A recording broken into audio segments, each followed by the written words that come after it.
to make sure that you check in and see how each other are doing, see what's happening. And for everybody, this is going to look a little bit different. Some people need more time to talk or to connect. Other people don't need much at all, and a text or two every day is enough to kind of stay connected. But I think most people do better when there's a plan, when both parties have had a conversation to say, hey, actually, this is what contact I need while you're gone.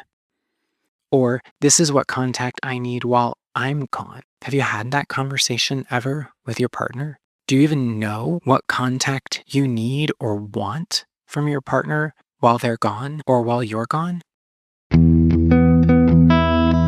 Welcome to The Intimate Philosopher, where philosophy meets intimacy and life's biggest questions finally feel at home.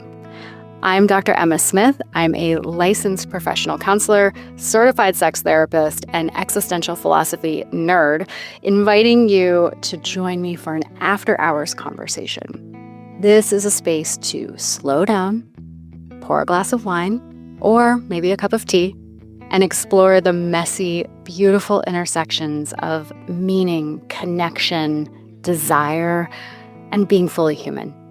This is the place for real conversations about the parts of life that don't fit neatly into a box. So, grab your glass, get comfy, and let's dive in. Hi, everyone, and welcome back to the podcast. You'll notice that it's just me on here right now, and it's going to be just me on here for the evening. Emma is traveling this week to one of her favorite psychotherapy conferences. And so she asked me to hop on and talk to you all about ways to stay connected when your partner is gone. I love this topic for a lot of reasons. One is that I've had a lot of experience with it, and so has Emma.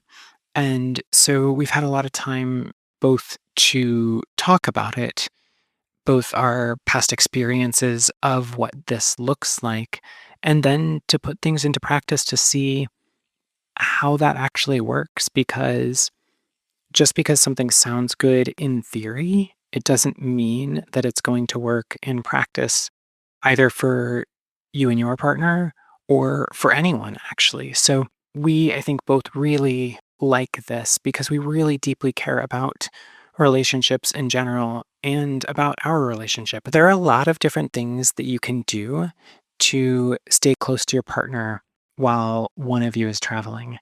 And I'm going to talk about 4 of them tonight. This is by no means an exhaustive list, and it may not even be the best list, but it's a list that we find works really well. And so what I would encourage you to do is listen and take what works for you and experiment. I tell people this all of the time, my patients, that this whole life, that the exercises that I prescribe somebody or movement is often meant to be an experiment for your body. How does this feel for you? How does this work for you? Does this help you get to where you want to go? Or is this perhaps not the thing that is going to help you? And so the same thing applies here. These aren't exhaustive. These aren't prescriptive. These are just some ideas that we think might be helpful in staying close to your partner while they're gone. So the first thing is to be present where you are. And I'm sure that you've heard Emma talk about many times that you need to go be an interesting person, right? Because your partner fell in love with you because of who you are, because of the things that were interesting about you. And so it's really important, actually, to maintain those things about you that are interesting. And maybe it's not maintaining the same things, but it's continuing to go out and experience the world and explore and learn and grow and continue to be and become an interesting person, because that mystery, that difference, that newness is one of the things that sparks connection and causes sparks, right? It's one of the things that I think we really love about our partners is when there's this something new or different or something that we can't quite put our finger on. When you're interesting, that's when we start to dig or when we start to notice things. And so That's really important. Go be interesting. And to be interesting or to become interesting, one of the things that you kind of have to do is you have to be present. You can't go somewhere else for a conference, for a work trip, for anything really, and be there and grow and learn if you are trying to be back at home. That can be tricky for the person at home, right? Because they're the one who's been left in some cases in that situation. And perhaps the person who is gone is having fun or is getting to experience something new and different. And so there probably is some discussion that has to happen around how that feels for the person at home and how that feels for the person who's gone.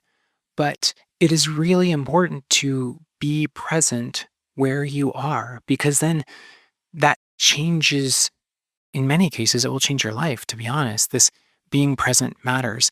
And it matters for the person who stays at home too, to be present in what life there is at home, because there's a lot there. That could be kids, that could be artistic pursuits, it could be taking care of the life that you've built together. It could be so many different things. And it matters there to be present because you can find yourself and grow and learn and become different than when your partner left at home, too. Right? This isn't a one-way street. It's not like one person goes off and grows and learns and the other person stays static. That's not how it has to be. But if you're both trying to be present where the other person is, that doesn't work well for anyone, actually. And so it can be tricky, right? Because sometimes that can feel like you're not connected if somebody else is gone and they are present there. And that can show up like they're gone or they're busy all day and you don't have a lot of time to talk to them. Perhaps they're at a conference and they're in sessions all day and then they're networking at night or they're meeting friends or they're meeting new people who are going to become friends or connections or they're learning or there's so many different things that could be happening. And if you're the person at home, that can be really challenging to feel okay in my partner's gone and I may not get a lot of chances to talk to them. And that's hard to work through for some folks, but I think talking about this before this happens, or, after it happens, and to say, hey, that may not have gone well this time. How do we do better next time? How do we allow each other more space? And for the person who is gone, it also matters to not try to live at home and kind of change what's happening there. Like you have to trust that your partner at home is going to do all of the things that they need to be doing and that they want to be doing. And that if they're busy and if they can't always talk because of whatever's happening with the kids or whatever else, like that is a two-way street as well. I think all of that matters. And so the next thing is to say, okay, well, if we're both being present in these two separate places, that doesn't really feel like connecting. That feels like being separate. Well, it is.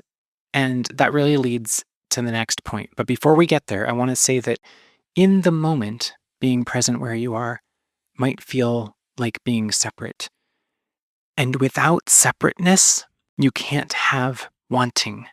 You can't have desire if it's not something different than what you have, or if it's something that is right where you are. Desire exists for something that is away from you in some way. And so, in the moment that being present in two separate places might feel distant or separate, but it actually is fuel for this feeling of desire, this wanting for that partner to come home and the reconnection there.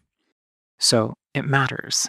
The next thing, though, is to be intentional about when and how you're going to connect. Because while it's important to be present where you are, it's also important to take time, even on a short weekend trip, to make sure that you check in and see how each other are doing, see what's happening.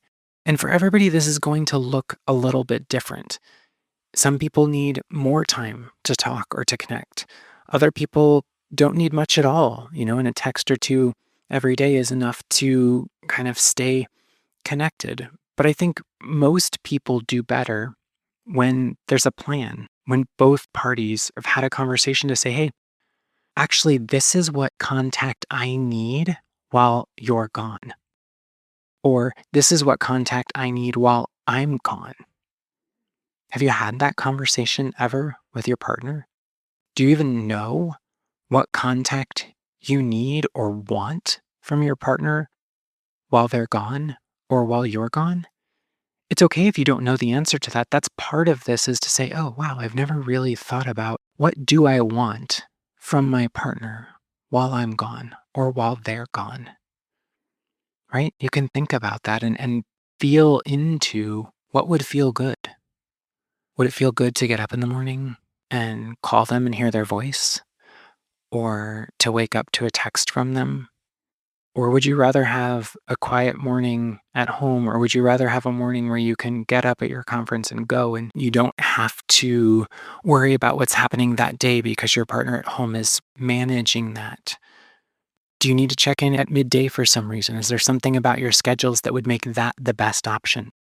Maybe it's after school, right? Maybe you have kids and it's important to take 10 or 15 minutes between sessions at some conference to say, I'm going to step away from this, even if it's an important lecture or an important conversation to say, hey, I'm going to take 15 minutes while my kids are, right back from school or on the way home from school in the car or whatever the case may be. Or is it, I want to call when the kids are going to bed? Or is it, we're calling at night after the kids are in bed to check in with our partner and say, hey, how did the day go? How are you doing? Right? To say, I'm taking time kind of after the sessions of whatever this conference is and before I go into my evening work here, whether that's networking or other meetings or whatever the case may be, but to say, I want to make sure that I check in with you because I don't know how late it will be when I end up getting back to my room and going to bed. And so I want to check in with you and say, I love you and I hope that the day went well, or tell me about the day and did it go okay? Is there anything that we need to check in with before tomorrow? Right. And so talking about ahead of time what that plan will be, what that kind of sequence of this is probably when we're going to talk and kind of how we're going to navigate this, I think really helps people. And it's not that that's exactly what's going to happen, right? No plan survives past the very first moment that you start executing that plan. That's just kind of how it is. But if you have a plan, it's pretty easy to shift from that plan. If you don't have a plan, that becomes much more challenging.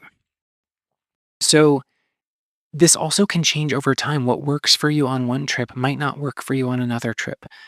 That can be because the trips could be different. That could be because you grow and change as people. That could be because what is at home is different. What's happening at home is different. So this isn't meant to be a static, fixed, here is the thing that we are going to do for all time. It's to say before a trip, hey, uh, I think that this is what would be helpful for me as you're gone or while I'm gone, does that seem like it would be helpful for you or would that work for you? Or what do you think you might want in terms of contact? What would be helpful for you while I'm gone or while you're gone? Right? I think having that conversation ahead of time really helps set a window of this is probably where we're going to be. So let's say that you have a conversation with your partner, before they leave or before you leave, and you're like, "This is what we're gonna do. This is how it's gonna go. We kind of have a rhythm. We know what we're doing." And then your partner leaves, and all of a sudden things change. Their flight gets delayed. They're going to get into the hotel late, and the whole thing is just from day one off balance. Well, there's something that happens next where we have to say, you assume the best. And this matters for both partners, right? Like the plan, what you had intended to do in terms of staying in touch and talking or texting or calling or whatever, it's going to not go perfectly. And when it doesn't go perfectly, exactly like you planned it, it's really important to assume the best about your partner, right? Unless they have given you some significant reason to doubt them, assume the best. We call this positive sentiment override when you just believe such good things about your partner that even if something happens and you're like, oh, that's weird. We were supposed to talk today and, they haven't picked up the phone or they didn't even see my text yet or whatever the case may be. I'm sure that whatever is happening, they're just busy with something, right? And when they can, they will get back to me, right? Because that's who they are. That's what we call positive sentiment override. We assume the best. And we do that both from a force of habit to say that I know my partner and I know that they wanted to talk to me. And I know that we talked about this and we had this plan for how we were going to do this. And so I just know that something must be up and that's okay. And they'll get back to me when they can. As opposed to something that we would call negative sentiment override, where no matter what happened, you immediately think that your partner's doing something nefarious or they don't care about you or they're gone and they don't even want to come home or something really wild like that. That's what we want to avoid. And that's not helpful in staying connected, right? Because again, unless your partner has done something repeatedly to give you some reason to think that they are doing something that they shouldn't be doing or that they are intentionally disconnecting from you, they're probably just being present where they are. They're probably wrapped up in a conversation or a meeting or, got stuck in a place with no cell phone reception or 10,000 other things. And when they can, they're going to come back and say, oh man, I'm so sorry that I missed this thing that we were supposed to talk about or this time that we were going to talk about. And if you're the partner who's not there, if you're the partner who's gone, or if you're the partner who misses some kind of agreed on planned check in, acknowledge that and say, hey, I'm so sorry I missed that. Here's what was happening. Not because you have to explain yourself in like you're in trouble, but because you care about your partner and they care about you and knowing, hey, I was thinking about you or I lost track of time or whatever the case may be. It helps to build that sense of trust that when something doesn't go as planned, our partners are going to come back and say, here's why this didn't go as planned. That helps facilitate the trust for the next time around, right? It helps rebuild that positive sentiment override. So it matters, right?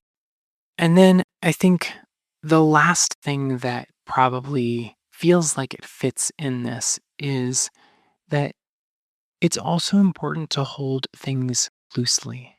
This is a little bit different than positive sentiment override or assuming the best. It's a little bit more about you as the person than about your partner, right? If assuming the best or positive sentiment override is about how you view your partner, this idea of holding things loosely is really about you, whether you're the one at home or whether you're the one leaving. Holding things loosely helps you manage your own self, right? There's this sense of, okay, like, I can manage this. I got this. Something changed and that's okay. And I'm going to be okay in this, right? Like, there's not an emergency just because something didn't go quite according to plan, right? And I can have some positive sentiment override and assume that everything's okay with my partner and that there's nothing wrong there. And then I can also hold things loosely here and understand that, like it's going to be okay, that they'll get to me when they can and that they want to get back to me. And, like I can manage this and I'm going to hold the schedule loosely and I'm going to hold everything a little bit gently and not cling to it so tight, right? And holding things loosely gives your partner again, regardless of whether you're the partner who's at home or the partner who's gone, that's the paradigm I'm using for this conversation, but you could both be gone, right? It could be partners who are both traveling and both have different things going on. And so I'm speaking, to one specific paradigm, but it doesn't really matter, is the point, that whether you're both gone or one of you is gone and one of you is home, all of this applies to everyone, or all of this could apply to both parties or any parties in this situation where you have to manage expectations and think through those things. So hold things loosely on both ends. Understand that, if you were supposed to talk when the kids were coming home, sometimes things happen at school and like they're not going to be coming home at times. And now you've cut out this time and it didn't work. And, you had this plan for the rest of the day. And like, you got to hold that loosely too. It's not just about assuming the best of your partner. You're going to have to hold schedule changes loosely as well, even if you're the one that's gone, because those things just happen. If you hold them tightly, it really puts a lot of pressure on the partner who's not with you, right? If you hold tightly to this thing that's, well, you said this is what we were going to do, and this is what it was supposed to be. And it's really hard to build into that, right? If it's this very like kind of pointed accusatory thing, that's challenging to build connectedness in. But if you have this idea of, okay, like I know things happen, I know schedules change, and we can navigate this, and I can just let it be what it is today, and we can talk about it later. That goes a long way towards letting things just kind of diffuse or just kind of evaporate or just not be as significant as they were in the moment, right? And then when you do come back and talk, it's already, oh, it was no big deal by that time. So those are the four things that I wanted to talk about today. And just to say them again, one is to be present where you are, right? Wherever you are, be present there. That's the greatest gift you can give to yourself and to the people around you, both the people in that location and the people that you're going home to, or the people, that are coming home to you. And then be intentional about when and how you're going to connect and do your best to do that. If that doesn't work, that third thing is to say, assume the best, have positive sentiment override for your partner in believing that there is some good reason or some significant reason why they missed something and that it is all okay and that they're going to be back as soon as they can be to talk to you or to check in, and that they will acknowledge that something happened.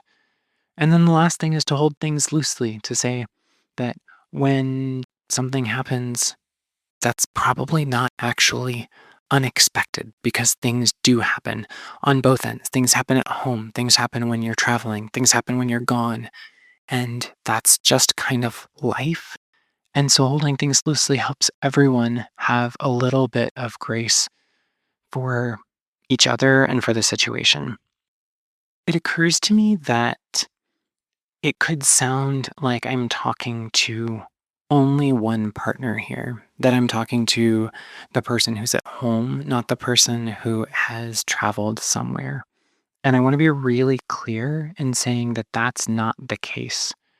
I hope I have made that clear throughout the conversation, but in case I haven't, I want to be really clear that this isn't directional. It's for both parties, right? If you are the partner who is gone, be present there. Don't try to manage the things back at home, right? Let your partner be present at home and do the things there. You're coming back.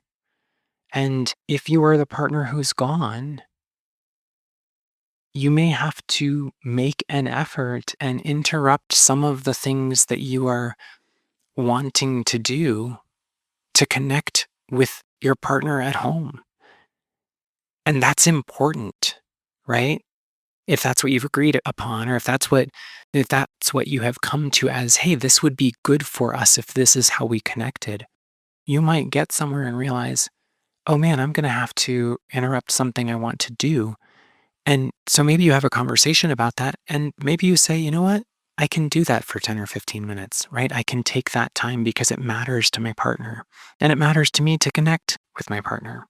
And if you're the partner who's gone and something happens and you can't get a hold of your partner at home or they miss some kind of check in, it's important for you also to assume the best and assume that everything is okay and that there's going to be reconnection soon and that that isn't some kind of blowing you off or not caring, that it's just something happening. And you have to hold things loosely too if you're the one who's gone, right? Like things happen at home too. That's gone isn't the only time that unexpected things happen. And so you have to hold things loosely if you're the partner that's gone as well. And you have to hold things loosely when you come back in, right? Because your partner has been managing your life while you're gone and your family and everything at home. And so hold things loosely, assume the best, and be intentional. And I think that will go a long way in helping you be connected to your partner while you're gone. Hopefully, this was helpful to you all. And I'd love to hear, and I'm sure Emma would as well, what was helpful, what works for you, and what other things that you use with your partner, right? Because, like I said at the beginning, this isn't an exhaustive list. It's just some things that we think work well. So we'd love to hear from you about what you use to stay connected with your partner when you're gone. All right. Have a great night. Thank you so much for joining me for this after hours conversation. If something in today's episode made you pause, get curious, or see yourself a little more clearly, share it with a friend and keep that conversation going. Until next time, keep exploring that messy, beautiful space between meaning and being human. I'll see you next time.